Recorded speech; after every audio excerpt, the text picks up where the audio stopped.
conversation, Bob and I, in the fall, in which we tried to open up the idea of translation to questions of adaptation and improvisation. And we got very fired up about all sorts of connections between artists and musicians, and how this could also actually really help us think about the nitty-gritty work of translation between languages. And so we first organized a conference on translation, adaptation, improvisation on the Columbia campus. And I got some of the Turkish and Greek scholars to come there, and now we're here, some of the same people, some different people. And our mission, as I understand it, is really to kind of riff on how this meeting between two artists and the way they read Homer differently can make, how it kind of refracts in our own work. My work is on Greek literature, translating mostly poetry. I did a very big sort of, one of these books that could be a doorstop, a Norton anthology called New Greek Poets, from Homer to the present, and was quite interested in how that got really taken. Even the way it looked, they wanted to make it look ancient. And my mission is always to say that there's a lot of Greeks after Homer. And what is reception of Homer? How is it taken on in all these different ways? So I'm going to be talking about a bunch of really young new poets, some of them only published on the internet, bloggers, who are responding to the crisis in Greece at the moment, and really come from all over the world. They write in Greek, they're Greek poets, but they're Chechnyan, they're Albanian, they're Romanian. They really are a kind of new moment in Greece. And I'm going to be talking about how we translate this kind of poetry, which is not really in any one language or in any one culture. And Romare Bearden helped. I guess one of the things that I'm interested in is that we often, in translation studies, people are very kind of into categories, and they say, there's interlinguistic or interlingual translation, there's intersemiotic translation, and ne'er the twain will meet. And that somehow if you're going between different media, which has happened throughout the history of the world in wonderful ways, musicians are always taking literary texts and putting them to music, and artists are always, that exchange is vast, right? But in translation, that's sort of seen as not really translation.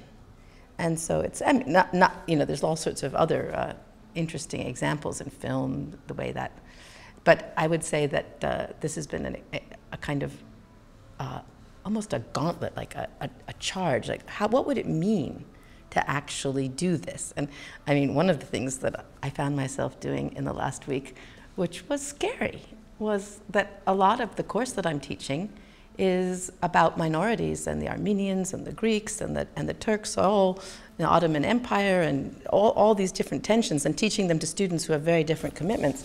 And so I said to myself, well, there's a very wonderful poem I love. It's about a Trojan horse that was written in the 70s, and that I translated years ago by Jenny Mastoreki. And I said, well, in the spirit of Bearden, what would it mean to actually do a kind of an Armenian version of this poem? What would it mean to actually say, there's a moment where the Trojan horse says, I don't want to be interviewed by the press, I didn't see anything, I didn't hear anything, I don't even know about the genocide. Now, when I first translated it, I said, I don't even know about the massacre. But I decided what would it mean to ratchet it up along the same lines of Bearden sort of making everybody black, right? What would it mean? And then, at the end of the poem, it's this kind of wonderful thing saying, I mean, listen, I spent my whole childhood as a pony on a merry-go-round. I'm not a real Trojan horse. Anyway, and just kind of changing it to and doing something that was a pretty strong interpretation. Now, there's a lot of discussion about whether this is really valid, because when you do translation, you do have to stick to a dictionary definition. I mean, that is the bottom line.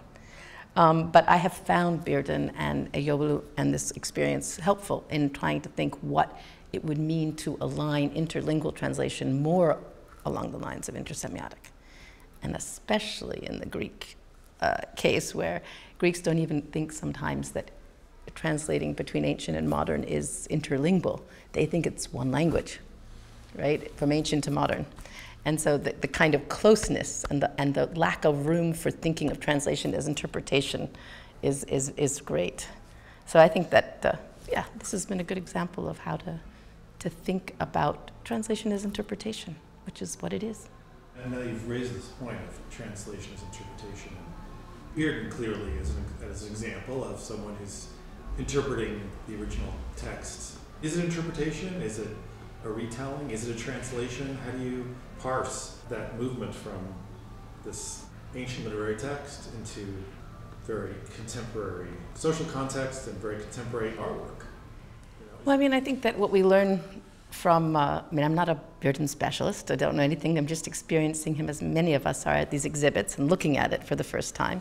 But I think that one of the things that happens is that there's a kind of diaspora story that is very familiar from Greece and very familiar from African American history that gets retold. And I think that translation often is because you need something.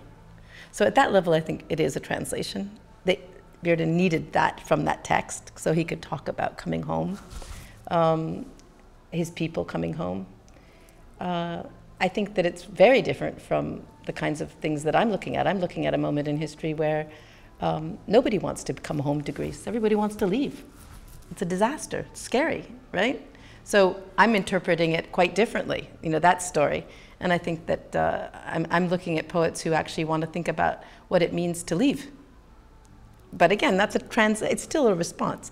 I guess there's something very different about what one can do. I mean, there is just a freedom if one is an artist who is retelling a story or going to, and I think that Bearden has that kind of place where it's about Matisse and France and a kind of particular diaspora moment, global diaspora moment, in the 30s and 40s, and there's a lot of things going on there that, in a sense, he's picking up on. So to say it's just a translation or a rereading of Homer is just one little bit. I mean, I actually was very intrigued at the exhibit by the line drawings of the Iliad, which I had never seen before, and I was kind of struck by how they were, in a sense, more epic and they were sort of closer to the original, if that's a possibility.